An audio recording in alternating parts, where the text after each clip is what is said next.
میری 4 بیٹیاں جوان ہو چکی تھی لیکن ان کی شادی نہیں ہو رہی تھی۔ میں انہیں ہر وقت پردہ میں رکھتا۔ کرایہ دار کا بیٹا کینیڈا سے واپس آیا تو روز مجھے کہتا اپنی ایک بیٹی کی شادی مجھ سے کروا دو، باقی بیٹیوں کی شادی 1 سال میں ہو جائے گی۔ ایک دن مجبور ہو کر سب سے چھوٹی بیٹی کی شادی کر دی اور وہ کینیڈا چلی گئی۔ پھر 1 سال میں باقی بیٹیوں کی شادی ہو گئی۔ کرایہ دار گھر چھوڑ کر چلے گئے، پھر کبھی واپس نہ آئے۔ ایک دن بازار سے گزر رہا تھا کہ میری 4 بیٹیاں اور کرایہ دار کا بیٹا بازار میں۔ میری 4 بیٹیاں تھیں اور ان کی ماں مر چکی تھی، لیکن بیٹیوں کے اچھے مستقبل کے لیے میں نے دوسری شادی نہیں کی تھی اور تنہا ہی بیٹیوں کو پالا۔ وہ سلجھی ہوئی اور فرما بردار تھیں۔ انہوں نے کبھی بھی کسی چیز کے لیے ضد نہیں کی تھی، میری بات کو حکم کا درجہ دیا کرتی تھی۔ میں خود نماز روزے کا پابند تھا، اس لیے میری ساری بیٹیاں نماز روزے کی پابند تھیں اور اس کے ساتھ ساتھ پردہ بھی کرتی تھیں۔ میں نے بیٹیوں کی اتنی آزادی دی تھی کہ وہ اپنی مرضی سے تعلیم حاصل کر سکیں، لیکن وہ بلا ضرورت گھر کے باہر نہیں جاتی تھیں اور پڑھنے کے لیے بھی مکمل پردے میں جایا کرتی تھیں۔ میں نوکری سے ریٹائر ہو چکا تھا اور گھر کا اوپر والا حصہ کرائے پر دے رکھا تھا اور چھوٹی سی کریانہ کی دکان بنا رکھی تھی، اسی سے میرا گزر بسر ہو رہا تھا۔ میری ساری بیٹیاں جوان ہو چکی تھیں اور تقریباً تعلیم سے بھی فارغ ہو چکی تھیں، لیکن ابھی تک کسی ایک کا بھی رشتہ نہیں ہوا تھا۔ گھر میں کوئی عورت تو تھی نہیں جو آگے پیچھے رشتے کی بات کرتی اور رشتہ کروانے والے اسے عجیب و غریب رشتے بتاتے کہ ان کے لیے میرا دل مطمئن ہی نہیں ہوتا تھا۔ اور جو اچھے رشتے آتے ان کی ایک ہی شرط ہوتی تھی کہ لڑکی پردہ نہ کرے، اور جو دیندار گھرانوں کے رشتے آتے وہ ایسے ہوتے وہاں مجھے بیٹی دینے کا دل نہیں کرتا۔ اسی لیے میری 4 بیٹی ابھی تک کنواری تھیں اور میں ان کی طرف سے بہت ہی زیادہ پریشان بھی تھا کہ جوان بیٹیاں گھر میں ہوں تو والدین کو پریشانی ہوتی ہے۔ ہمارے کرایہ دار بس 2 میاں بیوی تھے اور وہ بھی بڑی عمر کے تھے، اس لیے مجھے ان کی طرف سے کوئی مسئلہ نہیں تھا۔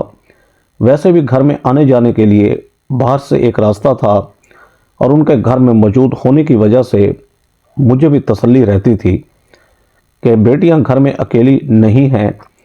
ایک دن ان لوگوں کا اکلوتا بیٹا کینیڈا سے پڑھ کر واپس آیا، لیکن وہ بھی اچھا لڑکا تھا، نظر باز قسم کا نہیں تھا۔ مجھے اس کے کردار کا 1 ہفتے میں اندازہ ہو گیا، اس لیے مجھے اس کی طرف سے بھی تسلی ہو گئی۔ ایک دن شام کو میں باہر صحن میں بیٹھا تھا کہ وہ لڑکا میرے پاس آیا اور اس نے کہا کہ مجھے معلوم ہے آپ اپنی بیٹیوں کے رشتوں کی وجہ سے پریشان ہیں، میں آپ کو ایک آفر دیتا ہوں، آپ 4 بیٹیوں میں سے جس کی چاہے میرے ساتھ شادی کر دیں، باقی تینوں کی شادی 1 سال کے اندر ہو جائے گی، یہ میری گارنٹی ہے۔ میں نے اس وقت تو اسے ڈانٹ کر بھیج دیا، لیکن بعد میں اس کی بات سوچا تو مجھے ٹھیک لگا کہ لڑکا اچھا پڑھا لکھا ہے، میری بیٹی کو خوش رکھے گا۔ سارے مسئلے میں بھی ایک کباہت تھی اور وہ یہ تھی کہ لڑکے کے والدین میرے پاس نہیں آئے تھے۔ اب مجھے یہ معلوم نہیں تھا کہ وہ اپنے والدین سے اجازت لے کر آیا ہے یا اس نے خود سے بات کی ہے، اور میں خاندانی انسان تھا، میں ایسے کس طرح اپنی بیٹی کسی کے ہاتھ میں دے دیتا جب تک کوئی عزت سے مانگ کر نہ لے کر جاتا۔ اس کے بعد اس لڑکے نے آتے جاتے راستہ گزرتے مجھے 2-3 دفعہ پوچھا کہ آپ کا کیا فیصلہ ہے، لیکن میں ہر دفعہ سے ڈانٹ کر خاموش کروا دیا کہ تم اپنے کام سے کام رکھو، تمہیں اس بات سے کوئی لینا دینا نہیں ہونا چاہیے۔ لیکن میری گرتی ہوئی صحت مجھے پریشان کر رہی تھی۔ کافی دن گزر گئے اور اس لڑکے کا تقاضا جو کا تو رہا، تو میں نے اس سے کہا کہ تم اپنے ماں باپ کو بھیج دو، وہ عزت سے مانگیں گے تو ہی میں بیٹی بیاہ کر دوں گا۔ مجھے لگتا تھا اس بات پر وہ اپنے والدین کو نہیں بھیجے گا اور بات ختم ہو جائے گی، لیکن اسی دن شام کو اس کے والدین آ گئے اور انہوں نے آ کر سب سے چھوٹی بیٹی کا رشتہ مانگ لیا۔ اس لیے میں نے رسمی طور پر سوچنے کا وقت لیا۔ بیٹیوں سے مشورہ کرنے پر انہوں نے کہا کہ انہیں کوئی اعتراض نہیں ہے، اگر چھوٹی کے نصیب جاگ رہے ہیں تو پہلے چھوٹی کو ہی بیاہ دینا چاہیے۔ اس طرح 1 ہفتے بعد ہی میں نے اپنی بیٹی کا رشتہ دے دیا۔ رشتہ ہونے کے بعد ان لوگوں نے رخصتی کی ضد شروع کر دی۔ ان کو جہیز کے نام پر کچھ بھی نہیں چاہیے تھا، بس سادگی سے 4 لوگ بلا کر نکاح کر دیں اور بیٹی رخصت کر دیں۔ اس لیے بس قریبی جاننے والوں کو بلایا اور ایک چھوٹی سی تقریب میں بیٹی کی رخصتی کر دی۔ شادی کے بعد میری بیٹی بہت خوش تھی۔ اس کا میرے گھر میں بھی آنا جانا رہتا تھا۔ اس کے سسرال والے بھی اس سے بہت خوش تھے، اس کا شوہر بھی، کیونکہ وہ ہمارے رشتہ دار ہو گئے تھے، اس لیے وہ کھلے عام ہمارے گھر آ جاتا تھا۔ لیکن میری بیٹیاں ابھی بھی اس سے پردہ کرتی تھیں۔ چھوٹی بیٹی کی شادی کے 3 ماہ بعد ہی سب سے بڑی بیٹی کا بہترین رشتہ آ گیا۔ میں تو حیران تھا کہ جس طرح میرے داماد نے کہا تھا ویسا ہی ہو رہا ہے۔ اس کے سسرال والوں کو بھی شادی کی جلدی تھی، لیکن جہیز سے ان لوگوں نے بھی سختی سے منع کر دیا تھا۔ اس بیٹی کو میں نے ایسے ہی رخصت کر دیا اور اس کے رخصت کرنے کی 4 ماہ بعد ہی دوسری دونوں بیٹیوں کے لیے ایک ہی گھر سے رشتہ آ گئے۔ دونوں لڑکے کزن تھے اور دونوں ہی رشتہ مناسب تھے۔ ان بیٹیوں کے بھی فرض سے سبق دوش ہونے کے بعد میں بہت خوش تھا اور 1 سال کے اندر اندر ہی میرے چاروں بیٹیوں کی شادی ہو گئی تھی۔ اور 4 فرض ادا کرنے کے بعد جب میری چھوٹی بیٹی، جو کہ میرے کرایہ داروں کے گھر پر بہو بن کر گئی تھی، ان لوگوں نے یہاں سے جانے کا فیصلہ کر لیا کہ ان کے بیٹے کی کینیڈا میں جاب ہو گئی تھی اور وہ سب کو ساتھ لے کر جانا چاہتا تھا۔ میں ان کو منع تو نہیں کر سکتا تھا، اس لیے اسے اپنے شوہر کے ساتھ جانے کی اجازت دے دی۔ میری 2 بیٹیاں جو تو کزنوں کی بیویاں تھیں، وہ پہلے ہی باہر کے ملک میں ہوتے تھیں۔ اس ملک میں میری صرف ایک ہی بیٹی رہ گئی تھی۔ مجھے ان سب کا خیال تو تھا، لیکن یہ تسلی تھی کہ وہ اپنے گھر میں خوش ہیں۔ چھوٹی بیٹی کے جانے کے کچھ عرصہ بعد ہی بڑی بیٹی کے سسرال والے بھی بیرون ملک منتقل ہو گئے اور مجبوراً ان کے ساتھ میری بیٹی کو بھی جانا پڑا۔ پاکستان میں میری کوئی بیٹی نہیں تھی، لیکن وہ مجھے فون کرتی رہتی اور وہ اپنے سسرال میں بہت خوش تھی۔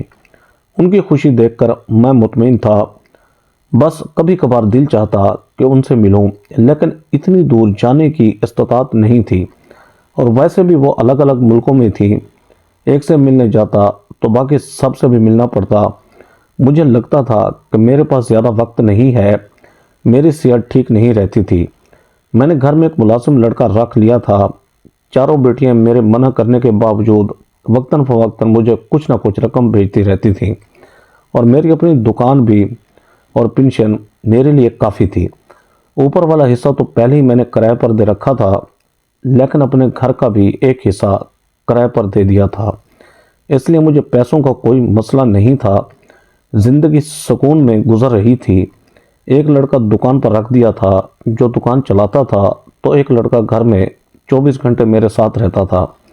ایک عورت ہفتے کے ہفتے آتی اور ہم دونوں کے کپڑے دھو جایا کرتی تھی، باقی کھانا بنانا، گھر کی صفائی وہ لڑکا کرتا تھا۔ مجھے اپنے بیٹوں کی طرح لگتا، لیکن بیٹیوں سے ملنے کی حسرت دل ہی دل میں رہتی تھی۔ ہر وقت بیٹیوں کی باتیں کرتا رہتا۔ صبح شام اسی آرزو میں گزر رہے تھے کہ میں اپنی بیٹیوں سے مل سکوں۔ ایک دن میں بازار گیا تو لڑکا میرے ساتھ نہیں تھا۔ وہ مجھ سے چھٹی لے کر گاؤں میں اپنے والدان کے پاس گیا تھا، اس لیے مجھے خود ہی سبزی وغیرہ لے کر آنی تھی۔ میرے پرانے دوست مل گئے، ان کے پاس تھوڑی دیر بیٹھا، تھوڑی دیر اپنی دکان پر بیٹھا تو صحت تھوڑی بہتر ہو گئی۔ نہ جانے من میں کیا سمجھایا کہ میں بڑی مارکیٹ کی طرف نکل گیا۔ کہ میں اس مارکیٹ کی طرف جانے سے کتراتا تھا۔ ایک تو رش بہت ہوتا تھا، اور دوسرا وہاں سارے بڑے بڑے مال تھے جو ہماری پہنچ سے باہر ہوا کرتے تھے، لیکن اب جانے کی ایک وجہ تھی۔ میں اس لڑکے کے لیے اچھے کپڑے خریدنا چاہتا تھا جو گھر بار چھوڑ کر میری خدمت کر رہا تھا، لیکن مجھے کیا معلوم تھا کہ میرا اس مارکیٹ میں جانا ہی عذاب بن جائے گا۔ میں مارکیٹ میں داخل ہوا تو مجھے شک گزرا جیسے میں نے اپنی بیٹی کو دیکھا ہو، لیکن مجھے اپنا وہم لگا کہ میری تو کوئی بیٹی پاکستان میں ہے ہی نہیں۔ میں وہم سمجھ کر آگے بڑھ گیا، لیکن خدا کا کرنا ایسا ہوا کہ جس مال میں داخل ہوا وہاں میری چاروں بیٹیاں کھڑی تھیں، اور ان کے ساتھ وہی لڑکا جو میری سب سے چھوٹی بیٹی کا شوہر تھا وہ کھڑا تھا۔ پانچوں کے پانچوں کسی بات پر کہکہا لگا کر ہنس رہے تھے۔ میں تو اپنی بیٹیوں کو ایسے پاکستان میں دیکھ کر دنگ رہ گیا۔ مجھے شدید غصہ آیا کہ اگر وہ پاکستان آئی بھی ہیں تو سب سے پہلے مجھ سے ملنا چاہیے تھا، لیکن وہ ایسے مالز میں گھوم رہے ہیں اور اپنے باپ سے ملنے نہیں آئے، لیکن اس کے علاوہ ایک اور چیز تھی جس نے مجھے روک لیا کہ میں ان کو آواز دوں۔ شاید ان میں سے بھی کسی کی نظر مجھ پر پڑ گئی تھی اور پانچوں فوراً ہی وہاں سے چلے گئے، اور ان میں سے کسی نے بھی مجھ سے ملنے کی ضرورت محسوس نہیں کی، اور انہوں نے ایسے ظاہر کیا جیسے انہوں نے مجھے دیکھا ہی نہ ہو۔ میں کیسے گھر پہنچا مجھے معلوم نہیں تھا۔ رہ رہ کر وہ منظر میری آنکھوں کے سامنے آتا اور کبھی مجھے دکھ سے دو چار کرتا، تو کبھی غصے سے، اور کبھی مجھے بے بسی محسوس ہوتی۔ گھر میں کوئی تھا بھی نہیں، میں اکیلا ہی بیٹھ کر روتا رہا، کوئی چپ کروانے والا بھی نہ تھا۔ جانے کس وقت میرے دماغ میں درد اٹھا، میں بے ہوش ہو گیا۔ شاید اسی حالت میں اللہ کو پیارا ہو جاتا، لیکن ابھی اس راز سے پردہ میرے رب نے اٹھایا نہیں تھا، اس لیے ہمارے کرایہ داروں میں سے کوئی ہمارے گھر آیا اور مجھے اس حالت میں دیکھ کر فوراً ہی اٹھا کر ہسپتال لے گیا، جہاں ڈاکٹرز نے بتایا کہ شدید قسم کے ذہن و دباؤ کی وجہ سے ان کے دماغ کی نس پھٹ گئی ہے۔ 3 دن انڈر آبزرویشن رہنے کے بعد میری طبیعت بہتر ہونا شروع ہوئی، لیکن مجھے ہوش میں آتا تو وہ منظر میری آنکھوں کے سامنے آ جاتا اور مجھے پھر شدید غصہ آنے لگتا، جس کی وجہ سے میرے سر میں درد شروع ہو جاتا اور پھر ڈاکٹر انجیکشن لگا دیتے۔ 10 دن ایسے ہی گزر گئے، آخر میں نے خود کو سنبھال لیا اور ڈاکٹر نے بہت ساری احتیاطی تدابیر کے ساتھ مجھے گھر بھیج دیا۔ اس دوران وہ لڑکا بھی گاؤں سے آ گیا تھا اور اس دفعہ آتے ہوئے اپنے ساتھ اپنے ماں باپ کو بھی لے آیا تھا تاکہ اچھے سے میری دیکھ بھال ہو سکے۔ جس دن میں ہسپتال سے گھر آیا اس دن میری سب سے بڑی بیٹی کا فون آیا، لیکن میں نے غصے سے فون اٹھانے سے انکار کر دیا اور نہ ہی کسی اور کو فون اٹھانے دیا۔ اس دن میرے چاروں بیٹیوں کے فون آتے رہے، لیکن میں نے کسی کا بھی فون اٹینڈ نہیں کیا کیونکہ میں ان سب پر شدید غصے میں تھا، لیکن اس سے کیا فائدہ، کیونکہ دل ہی دل میں بیٹیوں سے ملنے کو تڑپ تو میں بھی رہا تھا، لیکن مجھے بھی ایک ضد تھی کہ مجھے ان کا فون نہیں اٹھانا۔ جب وہ پاکستان میں ہیں تو ان کو چاہیے کہ مجھے ملنے آئیں، لیکن ایک ہفتہ گزر گیا، ان کو فون کبھی کبھی آتا رہتا جو میں نہیں اٹھاتا تھا، لیکن ان میں سے کوئی بھی ملنے نہیں آیا۔ مجھے اب فکر ہونے لگی کہ میری بیٹی اتنی بے وفا تو نہیں ہے کہ پاکستان میں ہو اور اپنے باپ سے ملنے نہ آئیں، اور وہ بھی اس صورتحال میں جب میں ان کا فون تک نہیں اٹھا رہا۔ باپ ہونا اپنی شفقت سے مجبور ہو گیا، اور جب سب سے چھوٹی بیٹی کا فون آیا تو میں نے اٹھا لیا۔ وہ سب سے چھوٹی ہونے کی وجہ سے میری لاڈلی بھی بہت تھی۔ سلام دعا کے بعد اس نے فوراً پوچھا کہ آپ میرا فون کیوں نہیں اٹھا رہے تھے؟ باجیاں بھی بتا رہی تھیں آپ ان کا فون بھی نہیں اٹھا رہے، آپ کی طبیعت تو ٹھیک ہے نا؟ میں اس کے لہجے میں موجود فکر محسوس کر کے حیران رہ گیا، اور میں سوچ رہا تھا کہ فون اٹھاتے ہی پہلے اس سے یہ پوچھوں گا کہ مجھ سے ملنے کیوں نہیں آئی۔ اس کے لہجے میں موجود فکر تڑپ مجھے پریشان کر دیا کہ میری بیٹی اگر مجھ سے اتنا پیار کرتی ہے تو آخر ایسی وجہ ہی کیا ہے کیوں مجھ سے ملنے نہیں آتی ہے۔ میں نے جب اس سے پوچھا کہ وہ کب پاکستان آئے گی تو اس نے بتایا کہ اس کے سسرال والوں کا بھی کوئی ارادہ نہیں ہے، لیکن مجھے آپ کی طبیعت ٹھیک نہیں لگ رہی، میں کوشش کروں گی کہ پاکستان آ جاؤں۔ اس کی باتیں سن کر مجھے عجیب لگا کہ وہ اتنے دھڑلے سے اپنے باپ سے جھوٹ کیوں بول رہی ہے، لیکن اس نے 2-4 باتوں کے بعد فون بند کر دیا۔ اب میں نے سوچا کہ مجھے باقی سب سے بھی بات کرنی چاہیے، ان میں سے کوئی تو سچ بولے گی۔ مجھے اپنے بیٹیوں پر غصہ آنے کے ساتھ ساتھ تجسس ہو رہا تھا کہ کوئی تو وجہ ہے جو اپنے باپ سے جھوٹ بول رہی ہیں۔ میری باقی تینوں بیٹیوں نے بھی یہی کہا تھا کہ وہ بھی پاکستان میں نہیں اور نہ ہی ابھی آ سکتی ہیں۔ اگر میں نے خود اپنی آنکھوں سے ان کو نہ دیکھا ہوتا تو شاید یقین نہ کرتا کہ میری بیٹیاں نہیں تھیں، کیونکہ ان کے لہجے سے بالکل بھی ایسا محسوس نہیں ہو رہا تھا کہ وہ جھوٹ بول رہی ہیں یا ان کو میری فکر نہیں ہے، بلکہ وہ سب تو میری طبیعت خراب کا سن کر پریشان ہو گئی تھیں اور میرے پاس پہنچنا چاہتی تھیں۔ مجھے بالکل سکون نہیں آ رہا تھا، دل چاہتا تھا کہ فوراً ایک دفعہ بیٹیاں سامنے آ جائیں اور ان کو گلے سے لگا لوں، اور مجھے خود پر غصہ بھی آ رہا تھا کہ مال میں بیٹیوں کو دیکھ کر مجھے وہی ان کو بلا لینا چاہیے تھا، وہاں تو میرے سامنے جھوٹ نہ بول سکتی۔ اس دن کے بعد بہت دفعہ اس مال کے چکر لگا چکا تھا، لیکن پھر وہ مجھے وہاں بھی نظر نہیں آئی، اور پریشانی مجھے دن بدن کمزور کر رہی تھی، صحت گرتی جا رہی تھی۔ میرے کرایہ دار، میرے گھر کام کرنے والے سبھی مجھ سے بہت پیار کرتے تھے اور میرا بہت ہی خیال بھی رکھتے تھے، لیکن ان سب کی موجودگی میں میری بیٹیوں کی برابر نہیں ہو سکتی تھی۔ ایک دن میں ویسے ہی بازار گھوم رہا تھا، یا شاید دل میں یہ خیال بھی تھا کہ ایسے ہی آگے مجھے میری بیٹی نظر آئی تھی تو اب بھی نظر آ جائیں گی، لیکن ہوا یوں کہ میری طبیعت پہلے ہی خراب تھی۔ بازار میں گرمی میں گھومنے کی وجہ سے میرا بی پی لو ہونا شروع ہو گیا، اور مجھے محسوس ہونا شروع ہو گیا کہ اب مزید نہیں چل سکتا۔ اس لیے میں پاس کے ہوٹل میں گیا۔ وہ 5 اسٹار ہوٹل تھا، لیکن مجھے کھانا نہیں کھانا تھا، اور قریب ترین ہوٹل وہی تھا، اس لیے میں اس ہوٹل میں چلا گیا۔ جا کر بیٹھا تو ہوٹل کے قانون کے مطابق ویٹر میرے سر پر سوار ہو گیا۔ میں نے اسے اچھا سا جوس لانے کو کہا اور ٹیبل پر پہلے سے موجود جگ میں سے پانی ڈال کر پیا تو طبیعت کچھ بحال ہوئی۔ اب میں نے غور کرنا شروع کیا۔ یہ کوئی بہت ہی اعلیٰ ہوٹل تھا، ہر طرف سوٹ میں ملبوس لوگ نظر آ رہے تھے، لیکن مجھے کسی سے کیا لینا دینا تھا۔ میں تو صرف جوس کے انتظار میں تھا کہ طبیعت کچھ بحال ہو۔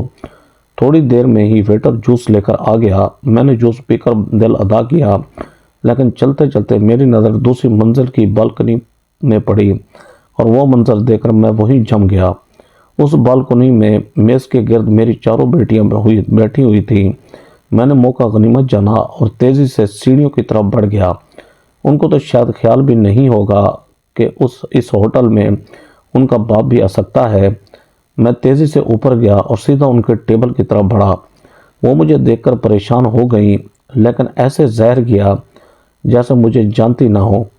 میں نے ان سے بات کرنے کی کوشش کی تو ایک بیٹی نے مجھے سختی سے یہاں سے جانے کو کہا، اور چپکے سے ایک کاغذ میرے ہاتھ میں پکڑا دیا جس پر لکھا تھا، آپ اپنے گھر چلے جائیں، ہم لوگ گھر آتی ہیں، گھر آ کر بات کریں گی۔ انہوں نے آنکھوں ہی آنکھوں میں وعدہ کیا کہ وہ ضرور آئیں گی اور آج ہی آئیں گی۔ میں جلدی سے گھر چلا جاؤں۔ میں خوشی خوشی گھر آیا۔ اب میں بے چینی سے انتظار کر رہا تھا۔ تھوڑی دیر بعد ایک ٹیکسی سے 2 بیٹیاں آئیں۔ انہوں نے مکمل برقع لیا ہوا تھا۔ ان کے آنے کے 10 منٹ بعد ہی دوسری ٹیکسی آئی اور اس میں میری 2 بیٹیاں بیٹھی ہوئی تھیں۔ وہ بیٹیاں جنہوں نے ہوٹل میں مجھ سے اجنبیوں والا سلوک کیا تھا، وہ آتے ہی مجھ سے لپٹ گئیں اور رونے لگیں۔ مجھے سمجھ نہیں آ رہی تھی کہ میں اب ان سے کیسا سلوک کروں، کیونکہ میں ان سے غصے میں تھا، لیکن جس طرح وہ مجھ سے لپٹ کر رو رہی تھیں، مجھے یوں لگ رہا تھا جیسے اپنے باپ کے سینے سے لگ کر اپنی بے بسی کا اظہار کر رہی ہوں۔ بہت دیر بعد جب جذبات تھوڑے کم ہوئے، سب کو پانی پلانے کے بعد میں نے ان سے پوچھا، جیسے یہ سب کیا سلسلہ ہے؟ وہ پاکستان میں ہوتے ہوئے بھی اپنے باپ سے ملنے کیوں نہیں آتی، اور وہ پاکستان میں کیوں ہیں جبکہ ان کا سسرال والے باہر ہوتے ہیں؟ انہوں نے کہا کہ آپ سمجھ لیں کہ آپ کی بیٹیاں باہر ہی ہوتی ہیں، ہم جان بوجھ کر آپ سے ملنے نہیں آتی تھیں، کیونکہ اس صورت میں ہم آپ کی جان کو خطرے میں نہیں ڈال سکتی تھیں، لیکن آج آپ کو دیکھنے کے بعد خود کر قابو نہیں رہا اور مجبوراً ہمیں یہاں آنا پڑا۔ اب اس کے بعد آپ کے ساتھ کیا ہوگا ہم کچھ نہیں کہہ سکتی۔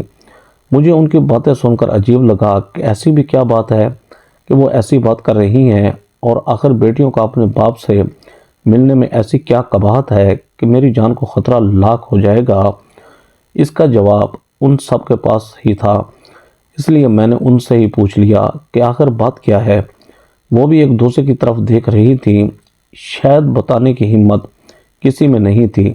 آخر کار سب سے بڑی بیٹی ہمت کر کے بولی کہ آپ کو یاد ہو تو ہمارے گھر میں جو کرایہ دار رہتے تھے، ان کے بیٹے سے چھوٹی کی شادی کی گئی تھی، اور اس نے کہا تھا کہ 1 سال کے اندر آپ کی ساری بیٹیوں کی شادی ہو جائے گی۔ میں نے کہا مجھے یہ بات اچھی طرح سے یاد ہے۔ تو اس نے کہا کہ بات کچھ ایسی ہے کہ ایک دن ہم چاروں صحن میں بیٹھی ہوئی تھیں تو اوپر سے اس کی نظر ہم پر پڑ گئی، اور ہماری خوبصورتی کو دیکھ کر ہی اس نے یہ پلان بنایا تھا ہم کیونکہ مکمل پردے میں رہتی تھیں، اس لیے ہمارے ارد گرد کے لوگوں نے بھی ہمیں نہیں دیکھا ہوا تھا۔ کوئی رشتہ دار تو ہمارا تھا کہ نہیں۔ دوستیں جو تھیں وہ بھی کالج یونیورسٹی تک تھیں، کوئی بھی ایسی دوست نہیں تھی جو ہمیں گھر تک جانتی ہو۔ اس لڑکے نے ایک ہفتے کے اندر ہماری ساری معلومات لے لیں، پھر اس نے پلان بنایا اور آپ کو رشتہ کروانے پر مجبور کرنے لگا۔ جب آپ نے اپنی ایک بیٹی کا رشتہ دیا تو اس کے یکے بعد دیگرے ہم تینوں کی شادی ہو گئی۔ اصل میں جن سے ہماری شادی ہوئی ہے وہ سارے بھی اسی کے گروپ ممبر ہیں جو یہاں مختلف روپ دھار کر آتے رہے، اور جن لوگوں کو اپنے ماں باپ بتاتے رہے وہ کرائے کے لوگ تھے، اور ان میں سے کوئی بھی ان کے ماں باپ نہیں تھے، اور جو ہمارے ساتھ اتنا عرصہ رہے وہ لڑکے کے حقیقی ماں باپ تھے۔ اسی لیے مجبور کر کے انہیں اپنے ساتھ لے گیا تھا۔ ہم لوگوں کو مختلف ممالک کا جھانسا دے کر لے کر دبئی ہی گئے تھے۔ کچھ قصور ہمارا بھی ہے اور کچھ آپ کا بھی۔ آپ نے بھی شروع سے ہی ہم پر مذہبی معاملے میں سختی کی، قرآن، نماز، پردہ، لیکن کبھی آپ نے ہمیں یہ نہیں بتایا کہ پردہ نہ کرنے کے نقصانات کیا ہیں۔ آپ نے صرف حکم دیا اور ہم نے اس کو مان لیا۔ اس کو اپنے دل میں راست نہیں کیا تھا۔ ان کو شاید ہماری کمزوری کا علم ہو گیا تھا، اس لیے سب سے پہلے تو انہوں نے ہمیں ماڈلنگ اور ایکٹنگ کا جھانسا دیا۔ ہمیں یہ ڈر تو نہیں تھا کہ ہمیں کوئی پہچان لے گا، کیونکہ آپ ٹی وی دیکھتے نہیں تھے، اس لیے ہمارا کیریئر شروع ماڈلنگ سے ہوا۔ کیونکہ ہم لوگ ایک جیسی ہیں، شکل و صورت میں بھی اور قد کاٹ میں بھی تقریباً برابر ہیں، اس وجہ سے ہم چاروں بہت ہی مشہور ہو گئی۔ ہر ڈیزائنر ہم سے ماڈلنگ کروانا چاہتا تھا، بہت سے ڈراموں اور فلموں میں بھی کام کرنا شروع کر دیا۔ ہمیں لگتا تھا کہ ہم بہت کامیاب ہو گئی ہیں، لیکن ہمیں کیا معلوم تھا کہ ہم دلدل میں اترتی جا رہی ہیں، کیونکہ ہم لوگ ماڈلنگ کے لیے اور شوٹنگ کے لیے دنیا کے ہر ملک میں آتی جاتی تھی، تو ہمارے ذریعے ان لوگوں نے سمگلنگ شروع کر دی تھی جو ہمیں معلوم بھی نہیں تھا، اور ہم لوگ اتنا عرصہ کرتی رہیں، یہاں سے چیزیں وہاں اور وہاں سے یہاں، اور ہمیں کبھی احساس بھی نہیں ہوا تھا۔ ایک دن مجھ سے بیگ کھل گیا اور مجھے معلوم ہوا کہ میرے بیگ میں تو ہیروئن ہے۔ وہ بیگ جو مجھے میری فلم کے ڈائریکٹر نے دیا تھا کہ دوسرے ملک میں جا کر تم نے وہاں کے پروڈیوسر کو دینا ہے، ایسی چیزیں ہمیں اکثر دی جاتی تھیں۔ یہ سب لوگ آپس میں ملے ہوئے تھے جو نہ صرف ہیروئن بلکہ چرس، ہیرے، اسلحہ، اعضائے انسانی، ہر طرح کی سمگلنگ میں ملوث ہیں، اور یہ سمجھتے کہ ہم نے یہاں سے نکلنے کی کوشش کی، لیکن ان لوگوں نے ہمیں وہ ویڈیوز دکھائی جس میں ہمیں ساری چیزیں لے کر جا رہی تھی، اور صاف لفظوں میں انہوں نے کہہ دیا کہ اگر تم لوگوں نے یہ بات کسی کو بتانے کی کوشش کی یا ہمارے کاروبار میں دخل دینے کی کوشش کی تو یہ ویڈیو ساری دنیا تک پہنچا دی جائیں گی۔ تم لوگوں کو دنیا کے کسی ملک میں پناہ نہیں ملے گی، انٹرپول تم لوگوں کے پیچھے پڑ جائے گا، اور اس کے ساتھ ساتھ ہم تمہارے باپ کو گولیوں سے اڑا دیں گے۔ کہ وہ چاروں تو آپ کو جانتے تھے، پاکستان میں ایک بہت بڑا ایوارڈ شو ہو رہا ہے اور ہم اس میں شرکت کے لیے چاروں آئی ہیں، لیکن بظاہر اس میں شرکت کرنے آئی ہیں۔ اس دفعہ ان لوگوں نے کوئی بہت بڑا ہی ہاتھ مارا ہے اور شو ختم ہو چکا ہے، لیکن ہم چاروں کو مسلسل یہاں رکھا گیا ہے کیونکہ اس دفعہ نہ جانے کیا چیز ہمارے ساتھ بھیجنا چاہ رہے ہیں۔ ہمارا بہت دل کرتا تھا کہ آپ لوگوں سے ملیں، لیکن آپ سے صرف اس لیے نہیں ملتے تھے کہ ہماری ہر وقت نگرانی ہوتی رہتی تھی۔